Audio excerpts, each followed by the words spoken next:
We'll get started in about 2 minutes. June, can you check if you have control on your end? Okay.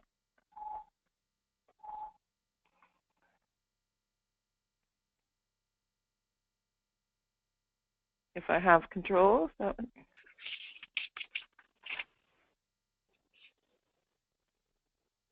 okay, now I do. Perfect.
All right, 12 o'clock, so let's get started. Hello, everyone. Thanks for joining us today for our webinar. My name is Patrick Chu. I'm the policy lead at ARNBC, and I'll be facilitating this webinar today. So currently, there are many ecological issues that demand societal attention, such as climate change, food safety, sustainable development, species extinction, and exposure to toxic contaminants and pollutants. Critical issues that influence the health of the natural environment impact all of the social determinants of human health in many ways. And nationally and globally, nursing is recognizing that the profession does have a role to play in improving environmental health. So the goal today is to provide you with a bit more of an understanding around nursing's role, and hopefully by the end of the webinar, you will have a better understanding around the interconnectedness of environmental and human health, how environmental health is a foundation for nursing and primary health care, and the work being done by nurses, especially within the Canadian Nurses for Health and the Environment group, which is an associate group of the Canadian Nurses Association. I'd like to introduce our two presenters, June Kaminsky and Fiona Hanley. June graduated from the University of British Columbia with a baccalaureate and master's degree in nursing, and is currently completing a PhD in curriculum studies in the UBC Department of Education. She is the current past president, treasurer, and webmaster for the Canadian Nurses for Health and the Environment, and editor-in-chief of the Canadian Journal of Nursing Informatics and the Online Journal of Nursing Informatics. June is the curriculum coordinator of the BSNAE program at Kwantlen Polytechnic University and has taught in the KPU nursing program since 1989. June is a research coordinator for Arthritis Research Canada with a focus on Indigenous wellness while living with arthritis. She is dedicated to guiding students, faculty, and practicing nurses in developing nursing informatics, activist, cultural, and ecological awareness, knowledge, and skills so they can serve as leaders in the shaping of national and global health for all. Fiona, who joined us from Quebec, actually, completed her initial nursing training in the UK and subsequently her Master's of Nursing at the University of Montreal. She has been involved in a range of activities promoting the links between nursing and environmental health, including the integration of environmental health in her teaching of nursing and presentations at conferences in Canada, the US, and France. She has published in both the Canadian Nurse and Perspectives Infirmière on an advisory group for an online teaching module on climate and health for nurses. Fiona is a nursing faculty member at Dawson College in Montreal.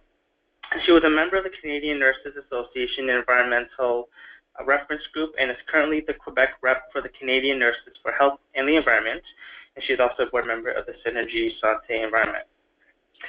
So we're going to have Fiona and June deliver the presentation for about 40-45 minutes, and at the end we'll allocate some time at the end for questions. And if you do want to ask a question, please do type it into the taskbar that's located on your screen. Double-click on the questions tab, and we'll read out the question at the end for June and Fiona to address. So I'll hand it over to June and Fiona. Great. Thank you, Patrick. So welcome, everyone. We'd like to welcome you to this one-hour webinar focused on nurses and environmental health. And thank you very much for joining us, probably in the middle of your busy day. We also wish to acknowledge that this session is being held on the traditional unceded lands of the Musqueam, Tsleil-Waututh, Squamish, and all of the Coast Salish First Nations people who have been on this sacred land for thousands of years. This is what we're going to look at. This presentation has been organized into 4 sections. So what we will cover is the interconnectedness of environmental and human health, environmental health as a foundation for primary health care, an overview of the Canadian Nurses for Health and the Environment, and then leave some time for questions. So part 1 is looking at the interconnectedness of environmental and human health.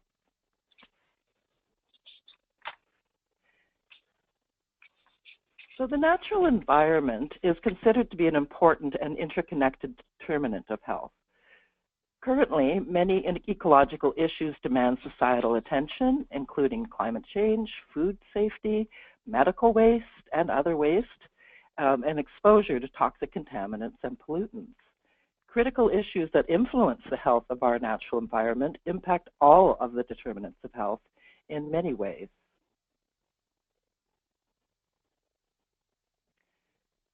In their 2015 discussion document entitled Global Change and Public Health, Addressing the Ecological Determinants of Health, the Canadian Public Health Association presented several vital ecological determinants of health that must be considered when we discuss health. And these determinants are shown here on the screen. And they expand the usual determinants of health, including oxygen, water, food, a healthy ozone layer, nitrogen and phosphorus cycles that circulate nutrients needed for plants and thus for our own food, some systems to detoxify waste through natural processes, and abundant fertile soil, fresh water, and marine aquatic systems to grow our food and other plants, abundant energy, and a reasonably stable global climate where temperatures are conducive to all life on the planet.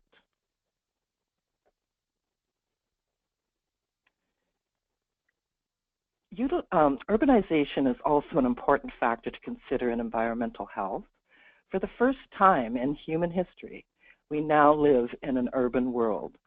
Globally, the 50% mark was passed early in this century, and by 2050, it is expected that the urban population will be 67% of the total population, and that's including 86% in more developed regions and 64% in less developmental regions. And in the 2015 discussion document, the Canadian Public Health Association wrote, almost 1 billion people, 1/3 of the world's urban population, live in slums and informal settlements. These residents bear the burden of ever-widening inequalities in income within countries, inequitable distribution of wealth, and a greater burden of environmental hazards. Now, this table on the right shows some of the impacts at a global level of environmental changes. And again, the Canadian Public Health Association presented this table within their 2015 discussion document that I referred to in a couple of slides ago, and described it as Table 1 shows the estimated numbers of people globally at risk from selected major examples of the adverse health impacts of global environmental changes. From this, it is apparent that there are many impacts stemming from a variety of causes, and that the numbers of people at risk is very large, ranging from hundreds of millions into the billions of people.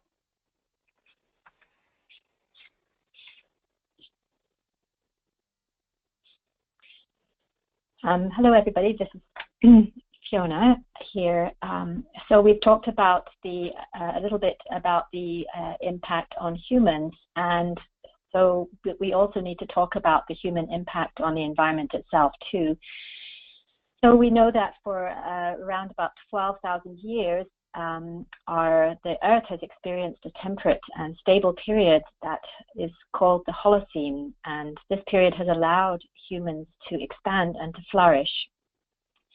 However, there is increasing agreement that this title or this nomenclature does no longer reflect the times that we live in, because humans have so drastically altered the physical structures and functioning of the planet that Anthropocene, or Age of Man, is seemingly a much more fitting title for this epoch. If you have a chance to look at some of the extraordinary NASA photographs of the world at night, we can see how it glitters thanks to our love affair with fossil fuels, the fossil fuels that have driven economic development and given us the power both to transform our lives and also to transform the world.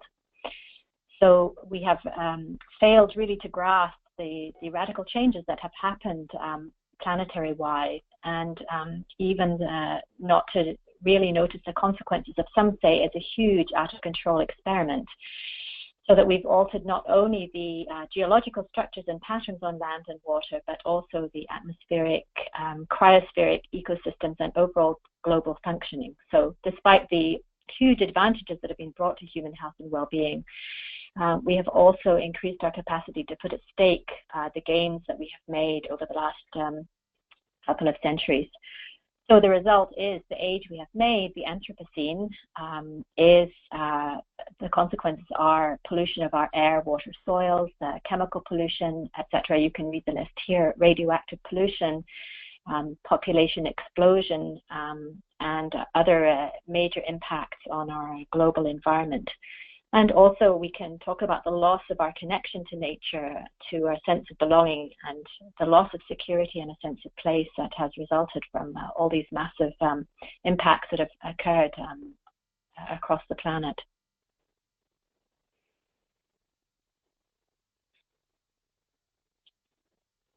So if we look, for example, at air and water, which we have long understood as essential to life and health, even in the time of Hippocrates, and very foundational as well to Nightingale's thinking of contributing to health and illness.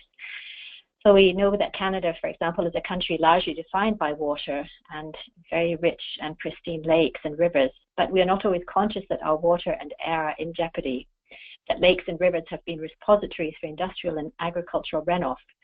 They absorb pollutants and toxic chemicals from the air and soil, both in urban and rural areas. Acid rain has damaged our water basins, our forests, soils, and wildlife populations, as well as our infrastructures. So air and water quality both are in jeopardy, with acid rain, smoke, fine particle contamination, ozone layer depletion, climate change, and acidification of oceans. And of course, one of the consequences of the higher levels that we are experiencing of CO2, which is now over 400 parts per billion, is the acidification of oceans, with significant consequences in species composition, disruption of marine food webs and ecosystems, and jeopardizing also the marine-based diets of people on a global scale. And these changes are occurring at a much faster rate and at a greater scale, actually, than we had imagined. And so just as it has similarly occurred on land, we have also profoundly decreased the abundance of both large and small marine fauna. Air quality, just to say quickly as well too, that already 10 years ago, some of you might be familiar with the report from the Canadian Medical Association called No Breathing Room, with a portrait of the alarming health consequences they saw, even then resulting from air pollution. And so we know that these costs are staggering in human terms in rates of premature death and multiple comorbidities. And of course, huge implications for economic costs associated with these. And there's been much work on protecting Canadians from the effects of poor air quality, including a Train the Trainer program on the Air Quality Health Index to guide particularly vulnerable or active people in activities related to air pollution. I also might just quickly mention about the issues related to indoor air quality as well, since most people spend most of their time indoors, and so the air quality inside can also be very poor, particularly with poor ventilation, like often occurs in the winter, and exposures to chemical products, synthetics, nitrous oxide, carbon monoxide, and mold, for example. So there's still a lot of work to be done in sensitizing people in avoiding exposures in the home or the workplace or other indoor areas, and finding alternatives to improve the air quality indoors. In terms of climate change, of course, climate change essentially makes everything else worse. It aggravates the health problems and creates new disease patterns. So we're seeing new emerging diseases, vector-borne diseases. So, for example, we're seeing here in Quebec very important increases in Lyme and West Nile virus as the insect territories increase. Those who suffer already from allergies and asthma are more exposed to the increase in pollen. The water and foodborne diseases are more prevalent as well. Mental stress increasing as well too in relation to loss of homes, flooding. We had major floods in Quebec this year. And also landslides would have occurred as well too, especially along water bodies, all linked to climate change as well too. So the Lancet in 2015, their report, which they brought out, they really emphasized the idea that there are opportunities for public health that arise with action on climate change. And so that hence the quote there saying it's the biggest public health opportunity of the 21st century, because we know that every action that's taken on climate will also bring co-benefits to human health.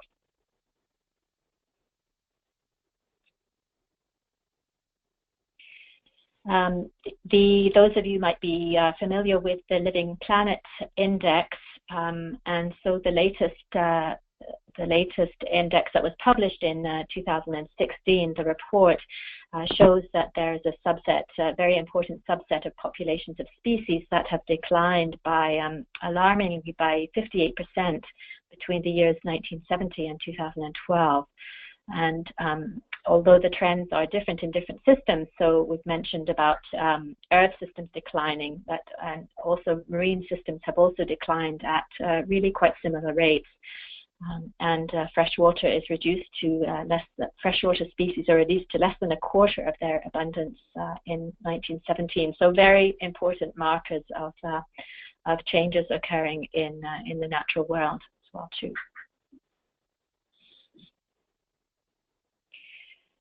When we talk about environmental health and climate change, we have to consider vulnerable populations, and the Canadian Nursing Association has very clearly linked these issues with social justice issues, because we know that it is often the people who have least contributed to these changes or to these effects on climate or on the environment that are often the ones who have suffered the most. So the elderly, the chronically sick, pregnant women are at particular risk, as of course are children, people in Indigenous First Nations communities, both in urban and in remote communities. But we also know that outdoor workers are often at very high risk, for example, in relation to heat and other exposures outside to chemical exposures, for example. Poverty, we know, is a huge factor in contributing to increased vulnerability. And we also know that immigrants, migrants, are at particular risk, as are communities of color, even here in Canada as well too. So, the next slide, we wanted to show you this Canadian Environmental Health Atlas, which can be a very useful online resource that you can become familiar with. And the aim of the Atlas really is to raise awareness of the many, many different ways that environmental influences affect human health, so that and how we might look at some of the interventions that we can make in protecting health, but also increasing our understanding of some of these many different factors in the contribution of health and public health in particular. So if you, afterwards, you can look and see this health atlas and click on, you can search by subject, by disease, by type of contaminant, etc. And you can find it's a very rich and comprehensive picture of environmental health in Canada.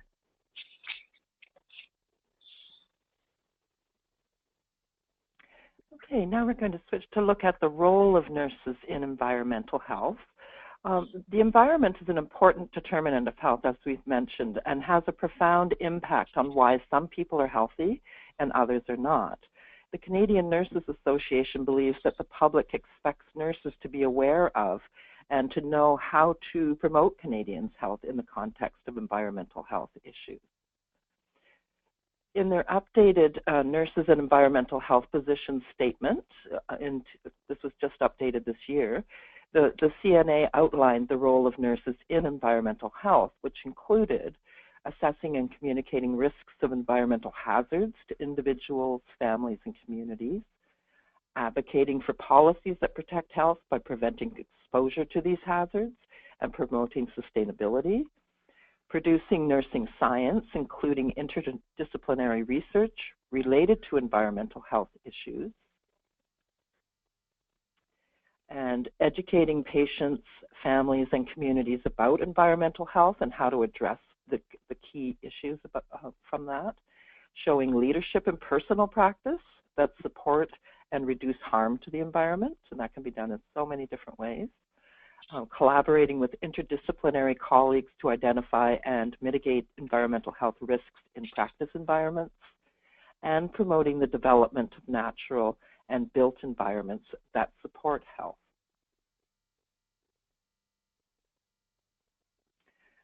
A great quote that was also from this position statement states that understanding and applying environmental health principles should be a part of every nurse's practice, and we emphasize every nurse's. CNA values the work that nurse leaders, educators, and students are doing to integrate and bolster nursing knowledge and skills related to environmental health. And the CNA advocate for the further inclusion of concepts that support eco-literacy in basic and continuing nursing education, strengthened when necessary, and taught in both academic and workplace settings. Rather than being taught as a specialized area of practice, they suggest that environmental health can be integrated and should be integrated into all areas of nursing practice. So it should be seen as an integral part of everything we do as nurses.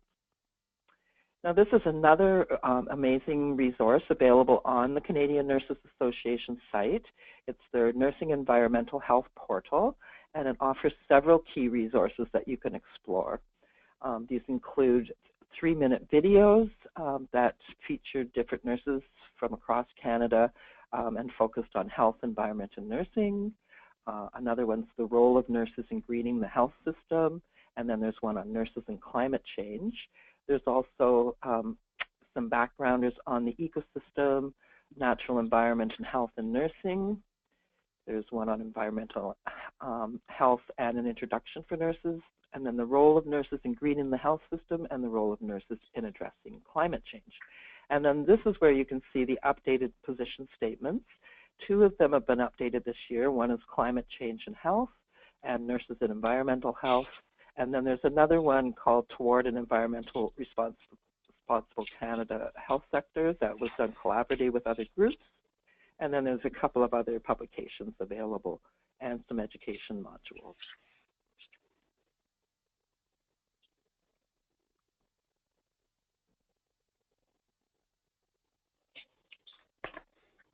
So we're at part 2, our second part now, environmental health as a foundation for primary health care.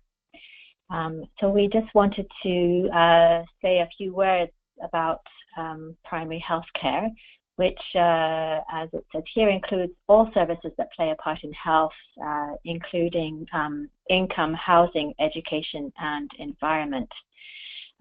So when we're thinking about primary health care, we're thinking about health wherever people are. So we talk about where people live, where they play, where they worship, where they work, etc. too. and primary care being the element that within primary healthcare that really focuses on healthcare services, including health promotion, illness and injury prevention, and the diagnosis and treatment of illness and injury. Primary care, however, has not typically included aspects of environmental health and has a tendency to focus on lifestyle, often ignoring outside factors in the environment that include health and illness. And the focus often is on the downstream rather than the upstream social, cultural, and economic influences on health.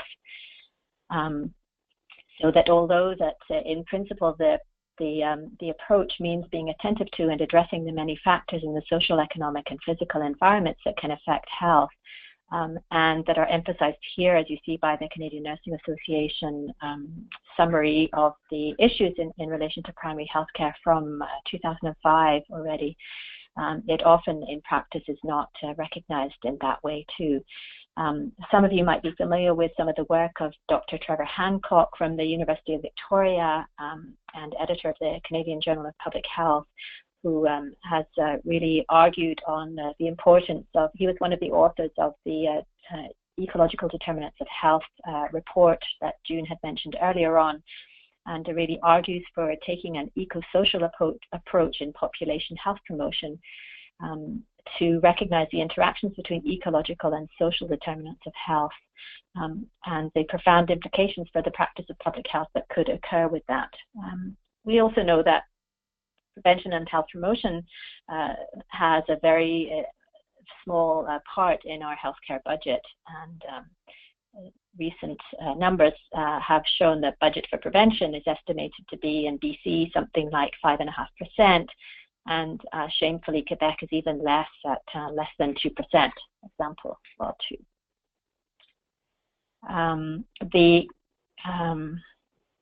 So one of the ways that the Canadian Nursing Association has mentioned that nurses can strengthen their practice is in considering questions, for example, like what are the effects of social, economic, and environmental factors on the health of your clients or your patients? And are we thinking about some of those factors when we're developing our nursing assessments and our interventions with our patients or our clients?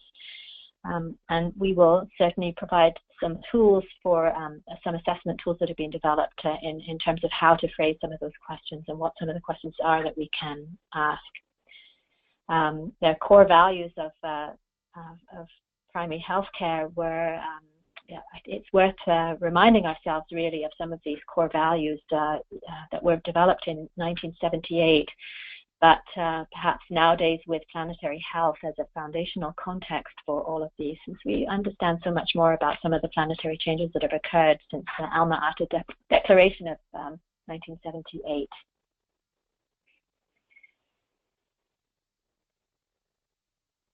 The other important element to consider, of course, is the health sector responsibility.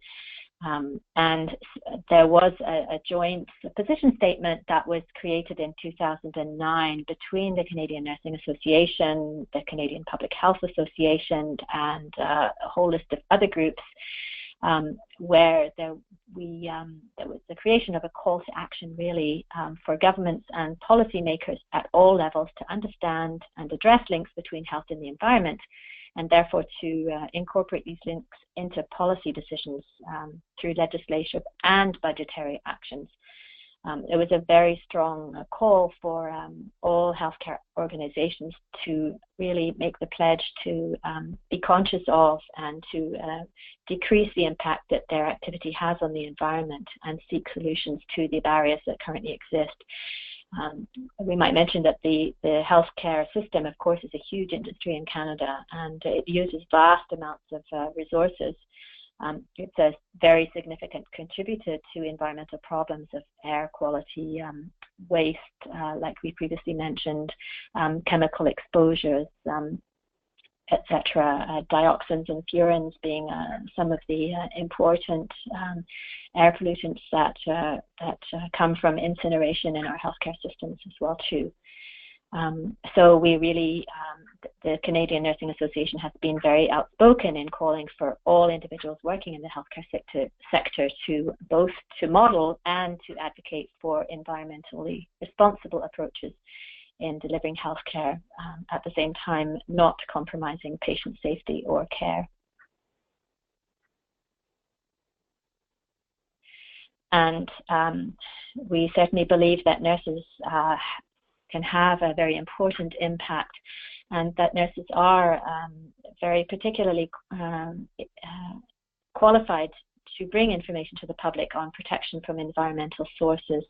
We know that nurses have assessment skills, they have the scientific background, they have education in understanding human experiences, and they also are have, with the knowledge that they have, to be able to identify the potential to identify hazards and communicate to the public, like we have the ability often to be able to communicate complicated issues to our clients and to our patients, to explain exposures, how to reduce the risk, and help enable our patients to be able to change their exposures. We know that nurses are,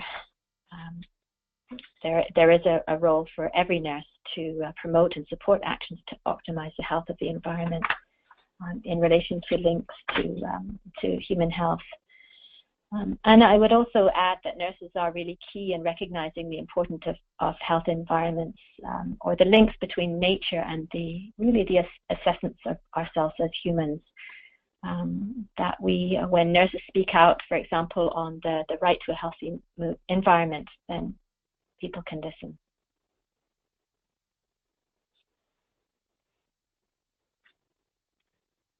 Okay, so now we will move on to part 3, which is giving an overview of the Canadian Nurses for Health and the Environment. And the Canadian Nurses for Health and the Environment represents registered nurses dedicated to the improvement of environmental health across all domains of nursing practice, policy, research, and education. And we are a member of the Canadian Network of Nursing Specialties of the Canadian Nurses Association, and we work to facilitate knowledge sharing and transfer based on environmental health principles and nursing best practices.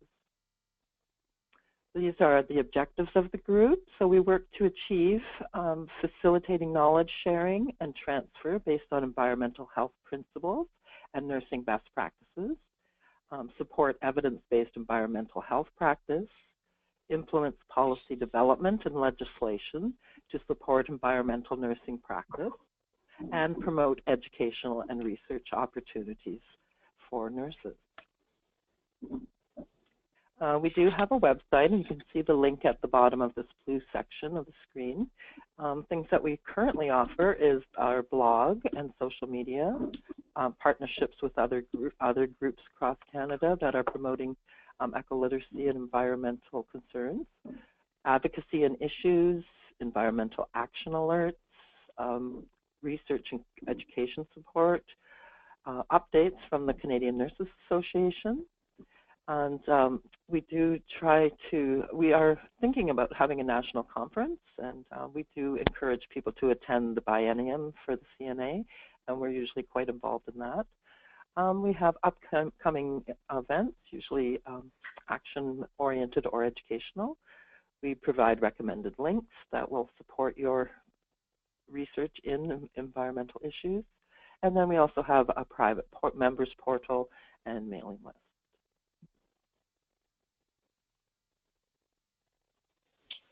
So we are really hoping that people might be interested in joining with us, and anyone who feels that they would like to join with us, we really are calling on people to join with us, as we certainly need the expertise of nurses around the country.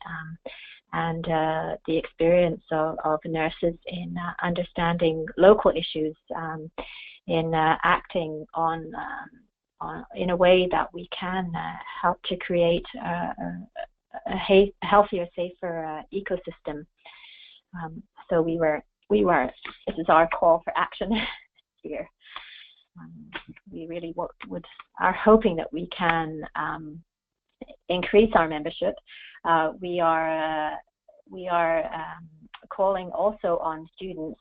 Students, of course, are the future of the profession, and the students are the ones that we know. The young students are going to be the ones who are seeing even more rapid changes in terms of ecosystem changes.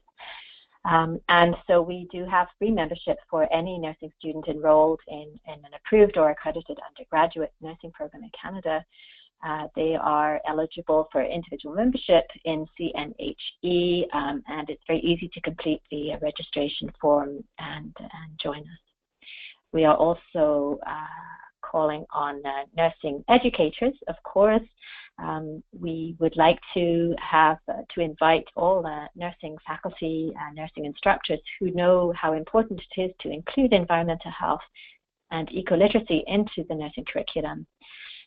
And we know that many people are doing so across the country. Many people are often doing this quite quietly.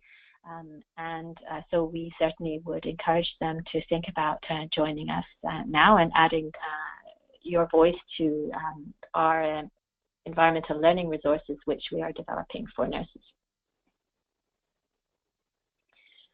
And again, the Canadian Nursing Association position statement has really emphasized the importance of eco-literacy in nursing education. So not just a graduate level, but certainly very much at a basic level and continuing education to help to enable nurses to consider factors in the environment that might be contributing to poor health, to be able to have at least a basic understanding of environmental hazards and their impact on health, to help us understand the role of individuals and communities in providing good stewardship of the environment and make recommendations. And of course, to conduct research on environmental health issues. We certainly need to have more research on environmental health. So we are preparing curriculum resources and learning activities at the moment that can be used by schools of nursing to integrate environmental and eco-literacy content and theory into nursing curriculum.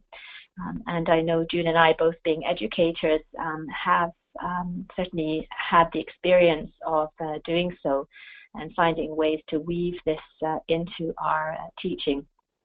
So we want to be able to have more of these resources so that nurses can develop their own personal eco-literacy. And so this is some of the preparatory work that we're doing at the moment. So the environmental scan is to try and help us find what people are doing, because as I said, we sometimes don't know about all the work that nurses are doing across the country, and so we are trying to have a better feel of what kind of information is out there, what people are doing, what resources they're using, and what kind of learning activities are being developed, so that we can all share these and enable other people to be able to use these activities as well. So we are also undertaking a literature and resource scan at the moment as well too, to be able to find more of the tools that have been developed, so that we can have a resource collection in order to be able to distribute to nurses across the country. So some of our initial curriculum topics are listed here, and I'm sure there'll be others that we'll need to tap into.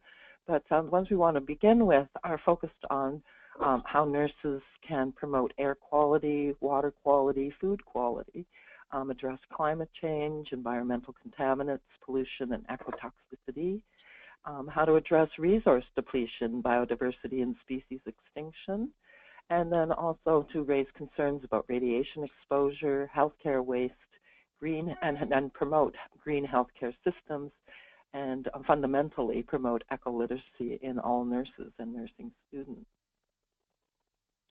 One of the key ways, and to us the most logical source of sustainability wisdom to support this type of endeavor, and it promotes ecological wholeness, are traditional indigenous teachings and philosophies, and these will be integrated as well within the learning activities.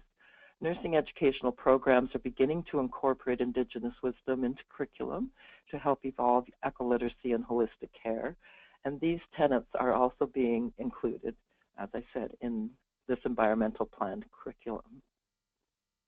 So some of the fundamental teachings include what could be summarized as the 7 generations, which is a wide-angle lens that's needed for echoliteracy.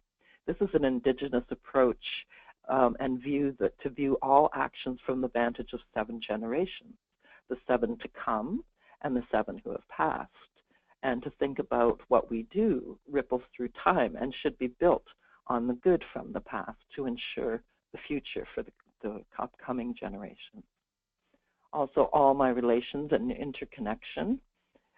First Nations relationships fully embrace the notion that people and their families are strongly connected to the communities they live in. They're connected to their ancestors, and they're connected to their future descendants. They are also connected to the land they live on and all of the plant, animal, and other creatures that live upon it, upon the earth. A deep respect and protective caring is needed to stop species extinction and improve the quality of life for all. So this sort of approach helps to support this. Another approach is 4 directions in holistic balance, where the 4 directions represent the growth and developmental stages, such as child, youth, adult, and elder.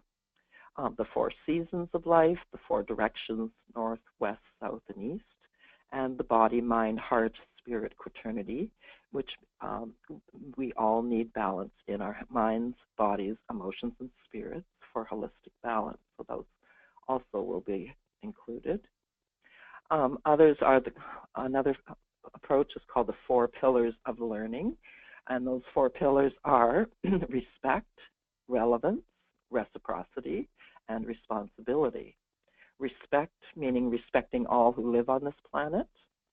Relevance means developing a relationship with nature that has personal meaning.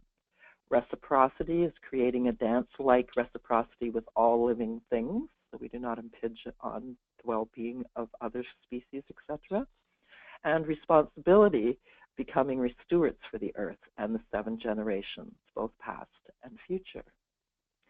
As well, a connection to place is looking at, we need to understand our place in the web of life.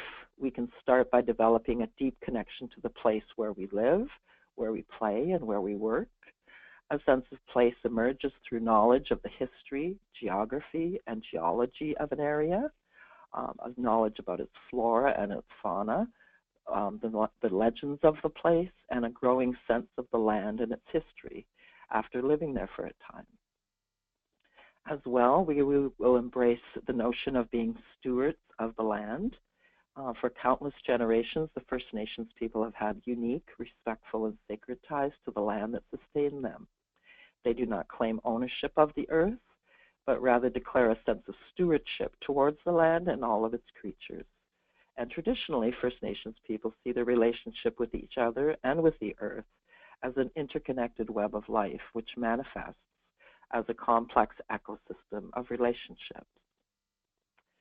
Another notion is to walk softly on the earth, and we all need to ask ourselves, what is my ecological footprint? And this goes far beyond the notion of a carbon footprint to urging us to ask ourselves, how do I tread on this earth? And what is my impact on the health of the environment? So going not just from a professional level, but a very personal level.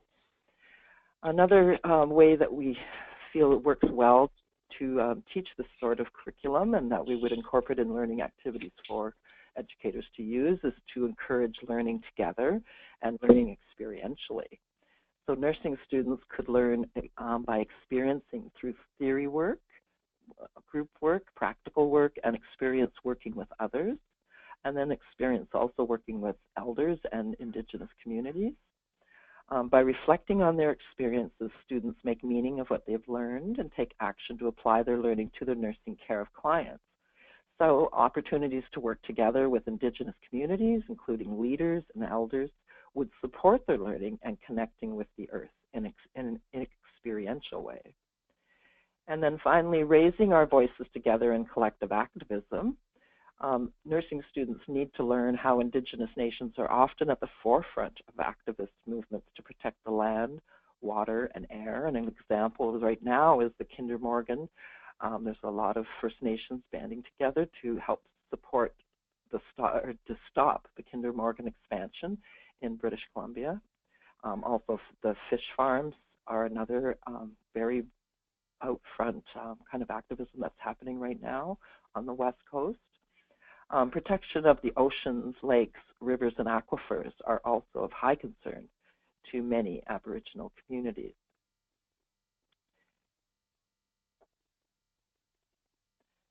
So we wholeheartedly invite you all to join the CNHE.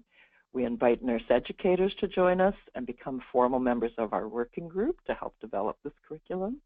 We also encourage all nurses to add their voice to the mandate and focus of the CNHE and become members, and likewise to add their voice when we address CNA, etc. At each AGM and biennium, we often bring forward resolutions, different aspects to protect the environment. As well, we really encourage undergraduate nursing students and graduate ones as well. The undergraduate ones can join for free. And then we also want to encourage you to let you know that members are part of a committed group dedicated to taking a stand on environmental health issues that threaten the health and well-being of Canadians and the planet as a whole.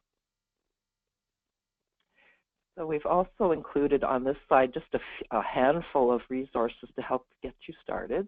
And we will also make a more complete handout and give it to Patrick to conclude with a recording of this so that you can download it.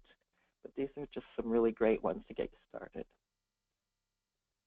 And if you would like to contact either Fiona and I, our emails are included on this slide and with a little bit of a blurb about us again. And now we'll go to part 4, which is opening up for any questions you might have. Great, thanks so much, June and Fiona, for that great presentation. For those who joined us late, if you have any questions that you want to ask June or Fiona, feel free to type that to the task that's located on your screen. Just give maybe a minute or two for anyone who has a question to type it in.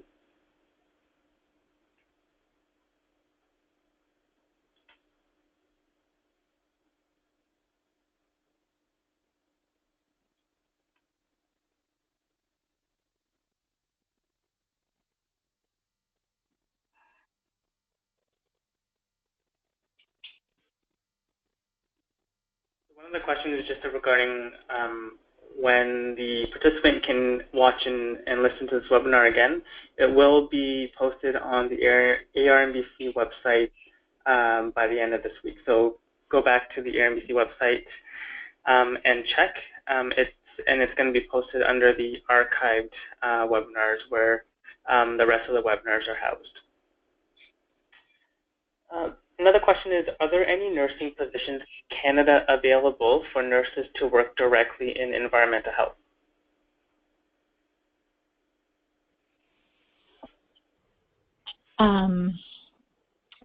Well, this is Fiona to respond to that. I think it's a question of there are no official positions as such. But I think that, and I think I can speak for both June and myself, that it's a question of taking opportunities really, and not necessarily having the label of environmental nurse or eco-nurse, but really in beginning to think about ways that one can start to integrate some of this in one's practice. So for example, depending on where you might be working, if you're working with in maternal child health, for example, there are many opportunities for not only making an assessment of what some of the potential exposures are with mums-to-be or young families, but also in being able to give very solid advice on what kind of exposures that you can help them to avoid. So whether it's something as simple as cleaning products, having an analysis of what are some of the products they use to clean their houses with. People are very eager to know those kind of things, and that we know that can make a difference in reducing the body burden. Sometimes a bit more obvious, sometimes in community health, where you are going into people's homes, but there's also many opportunities in hospital practice as well for different kinds of educational opportunities. Working with the elderly, for example, there's a special vulnerability with the elderly or those with chronic diseases in relation to heat, for example, especially in relation to certain medications, cardiovascular medications, for example, which make them more vulnerable to heat exposures. So those are other ways that one can think about the environmental exposures or aspects of climate change. Being conscious of things like Lyme disease and West Nile virus, etc., being aware of what those kind of health impacts are, what they look like, when people come with symptoms, being able to have an idea of what these possible connections can be. I don't know if you would like to add, Jane. I totally agree with everything you said, and I also would encourage nurses to become involved in different campaigns, policy, when they put out a call for people to add their voice to different policies that relate to environment, etc. Because the nurses are such a respected group that adding our voice to any of these initiatives would improve the validity and reliability and credibility of a campaign. Great, thanks, and thanks for that question. The next question is, how are C and HE groups organized in various communities, and what key issues are they working on? Well, actually, we're a national group, so we represent nurses from across all provinces and territories. And the key issues we are working on right now are, one, the curriculum that we've suggested and that we've described. Two, also, to initiate awareness. For instance, two of our recent campaigns, and we did exposés on them and a webinar on them with the various tar sands and pipeline issues across. There's so many different ones. Primarily right now, the Keystone and the Kinder Morgan ones are big initiatives. The Enbridge one was squelched here on the West Coast because of a lot of different First Nations and other environmental groups getting together and appealing to the Prime Minister, etc. Another one is mining, particularly a focus that we took and within the recent years was on the Ajax mine that was being proposed for the Kootenays in British Columbia, and trying to draw attention to the health risks of that. But we're also joining with other groups, quite a number of groups. So if you visit our website, you can see partnerships that we're forming, etc. We're looking at it as from a national perspective, and if you're a collective of nurses or other health professionals, your voice is more credible and your approach is more credible. Although there is talk now within our group of perhaps organizing some provincial groups, and I know our current president is looking at organizing one in Manitoba. So if there is, across the provinces, if there is interest in forming provincial groups, we could look at that as well. I don't know if you want to add anything to that, Fiona. Well, I think it's like you said. Ideally, it would be wonderful if we could have small provincial groups, but at the moment that has not been possible. However, I think many of our members are acting on local initiatives. In Ontario, for example, nurses were very involved in the pesticide ban that happened, working with the Canadian Association of Physicians for the Environment, and getting a very sturdy ban on the use of pesticides for personal use. They also contributed here in Quebec as well to a similar ban that happened earlier than that. There are also, it's often, we have a connection with the Canadian Coalition for Green Health, and many of our members are involved in some of the initiatives related with that, the Canadian Coalition of Green Health. Here in Quebec, we have Synergie Santé Environnement that I am involved with as well too, where I think it's important for us to be representative in those kind of organizations, because we can bring our nursing voice to it in a different way than other people that are involved in some of those organizations, whether it be people like engineers or physicians or other professionals or technicians, that it's important to bring the perspective of nursing into the conversation. Sometimes in your organization as well too, if you don't have a green committee, you might be able to help form one, or find if there is a green committee that whether there's a possibility for joining it as a nurse, because you often have a very different experience and perspective, and even if you feel like you don't have a huge amount of knowledge of environmental health, you don't have to be an expert to start off. There's so many different possibilities that you can bring, and your perspective is something very important. And the next two questions are just around membership with CNHE.